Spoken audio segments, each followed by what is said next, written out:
세계 최고의 리더십 학교라는 하버드 케네디 스쿨에서 공부하면서 뒤늦게 깨닫게 된 것은 좋은 대학에 가면 성공하고 출세하고 행복할 것이라는 대한민국 성공 공식의 허무함이었다. 남들이 최고로 여기는 하버드에서조차 내가 찾던 진정한 내적 행복을 보장해주지는 못했던 것이다. 우리는 흔히 성공은 천부적 재능과 피땀 어린 노력의 결실이라고 믿는다.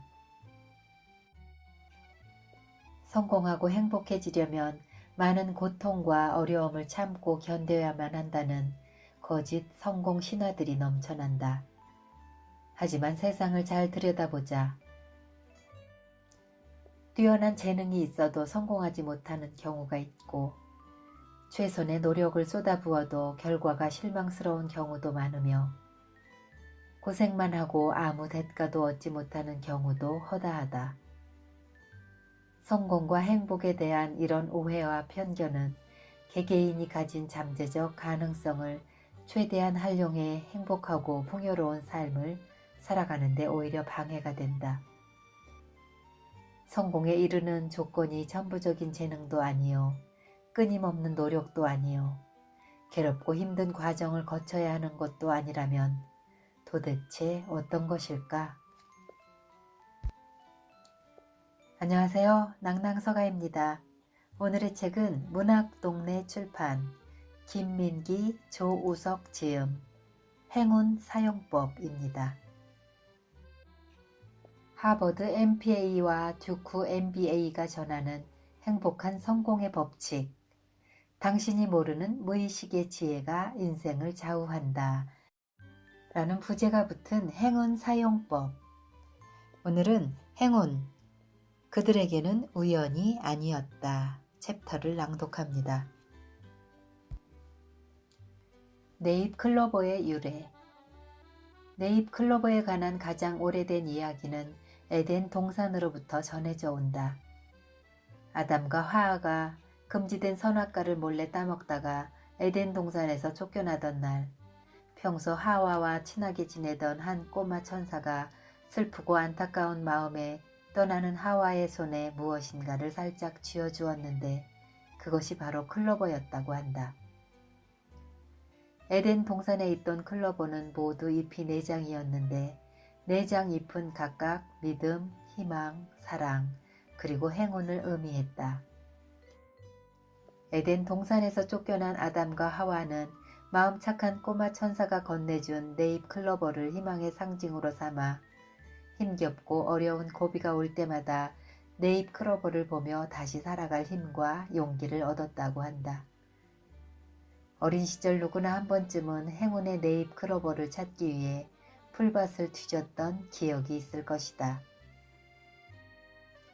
하지만 네잎 클로버를 찾는 것은 그리 쉬운 일이 아니다. 풀밭을 샅샅이 뒤진다고 해서 반드시 찾는다는 보장도 없다. 사람들에게 행운이란 네잎 클로버 같은 것이다. 우연히 발견할 수도 있고 그렇지 않을 수도 있는 것. 하지만 놀랍게도 세상의 많은 유명인들이 자신들의 성공과 행복의 비결이 행운이라고 답한다. 그들에게 행운은 어떤 것이고 또 그들은 어떻게 행운을 활용했을까? 네잎 클로버가 행운의 의미를 지니게 된 것에 대한 또 하나의 이야기가 있다. 바로 역사상 최고의 전략가 중 한 명으로 손꼽히는 나폴레옹의 이야기이다. 어느 날 나폴레옹이 전쟁터에서 말을 타고 가다가 잎이 4개인 클로버를 발견했다. 호기심을 느낀 나폴레옹은 몸을 숙여 그 작고 신기한 풀을 꺾었는데 그때 마침 적군이 쏜 총알이 나폴레옹의 구부린 등 위를 스치고 지나갔다. 네잎 클로버 덕에 목숨을 건진 것이다. 그때부터 네잎 클로버는 행운의 상징이 되었다는 이야기이다. 실제로 나폴레옹이 장교들을 뽑을 때 중요하게 여긴 것 중에 하나가 바로 행운이었다고 한다. 나폴레옹은 장교 후보생들의 기본적인 이력을 살펴본 뒤에 언제나 다음과 같은 질문을 이력서에 적었다. 이 후보생은 얼마나 운이 좋은가? 참 독특한 인재 선발의 기준 아닌가? 인재를 선발할 때 운을 중시했던 사람은 나폴레옹뿐만이 아니다. 일본에서 가장 존경받는 기업인 중 한 사람인 마스시타 고노스케 역시 나폴레옹처럼 행운을 중요하게 생각했다. 1894년 일본 와카야마현에서 태어난 마스시타 고노스케는 일본에서 경영의 신으로 추앙받는 인물이다. 쌀 장사를 하던 아버지가 사업에 실패하자 그는 다니던 초등학교를 중퇴하고 작은 자전거 가게에 들어가 일을 시작했다. 그 후 22살에 마스시타 전기 제작소를 창업, 570개의 계열사와 20만 명이 넘는 종업원을 거느린 세계적인 기업으로 키웠다. 그는 거기에 안주하지 않고 미래 인재 양성을 위한 학교로 일본의 하버드 케너디 스쿨이라 할 수 있는 마스시타 정경숙을 설립했다. 이와 같은 입지전적 성공을 이룬 마스시타 회장은 신입사원 면접 때 반드시 다음과 같은 질문을 했다고 한다. 당신의 인생은 지금까지 행운이 따랐다고 생각하십니까? 마스시타 고노스케는 도쿄대, 교토대, 와세다대 등 아무리 일본의 유수한 대학을 졸업했다 하더라도 아니요, 운이 좋다고 생각하지는 않습니다 라고 대답하는 사람은 채용하지 않았다고 한다. 반대로 행운이 따랐던 것 같습니다 라고 대답하는 사람은 전원 채용했다. 능력보다는 행운이라고 마스시타 고노스케는 생각했던 것 같고 행운이 따랐던 사람을 무엇보다 우선했던 것 같다. 누구보다 많은 노력을 통해 성공에 다다랐을 거라는 일반적인 예상과는 달리 마스시타 고노스케 회장은 자신의 성공 비결을 다음과 같이 말한다. 내가 거둔 성공에서 노력한 것은 1%에 지나지 않을 것입니다. 나머지 99%는 운이 좋아 능력 있는 사원들을 만났고 멋진 아이디어를 얻을 수 있었기 때문입니다. 물론 피땀 흘려 열심히 일하는 것도 중요하다. 하지만 마스시타 회장은 생각하는 성공의 비결의 핵심은 행운이다. 공교롭게도 그의 이름도 행운과 연관이 있다. 고노스케는 행운 또는 행복의 도움이라는 뜻이다. 마스시타 고노스케 회장만큼이나 행운을 중요한 성공 요소로 꼽는 세계적인 부호 한 명이 더 있다. 그는 바로 세계 최고의 갑부이며 세계에서 가장 존경받는 리더, 디지털 제국의 제왕, 컴퓨터 천재, IT 혁명의 기수 빌 게이츠 회장이다. 어느 날 한 기자가 빌 게이츠에게 물었다. 세계 최고의 갑부가 될 수 있었던 비결은 무엇입니까? 빌 게이츠 회장의 답변은 간단하고 명료했다. 나는 매일 아침 나 자신에게 두 가지 말을 해줍니다. 하나는 아주 좋은 일이 생길 것 같다. 또 하나는 나는 뭐든지 할 수 있다 입니다. 이것이 제 성공의 비결입니다. 또 다른 인터뷰에서는 저는 엄청난 성공을 설명하려면 인생은 알 수 없는 것이라고 밖에 말할 수 없겠네요. 어느 날 나비가 제게 날아와 행운을 준 셈이죠. 라고 말하며 자신의 성공 비결 중 행운이 가장 중요한 요소였음을 거듭 강조했다. 이번에는 전설적인 운명학자가 말하는 행운 이야기를 살펴보자. 운명을 만드는 절제의 성공학에 따르면 250여 년 전 실존했던 일본의 대사상가 미즈노 난보쿠는 기와 술로 치부되던 관상학을 학문과 수양의 수준으로 끌어올린 전설적인 관상학자였다. 그를 따르는 제자는 3,000명이 넘었고 18세기 일본 조정으로부터 대일본, 일본 중조라는 파격적인 칭호까지 받았다. 하지만 그는 불우한 어린 시절을 보냈는데 일찍이 부모를 잃고 대장장이를 하던 작은 아버지 밑에서 키워졌다. 10대 때부터 술을 배우고 도박을 일삼으며 하루가 멀다 하고 싸움을 벌이다가 결국 18살 되던 해에 감옥에 투옥된다. 반년 동안 감옥에 갇혀 있으면서 난 복후는 밖에서 보았던 사람들과 감옥에 들어오는 사람들의 얼굴 생김새가 꽤 다르다는 사실을 깨닫게 된다. 추록 후에 찾아간 관상가로부터 1년 안에 죽을 운명이라는 말을 들은 난 복후는 나쁜 운을 피하기 위해 애를 썼다. 우여곡절 끝에 겨우 죽음을 면한 그는 운명학자가 되기로 마음먹고 전국을 돌며 관상을 연구했다.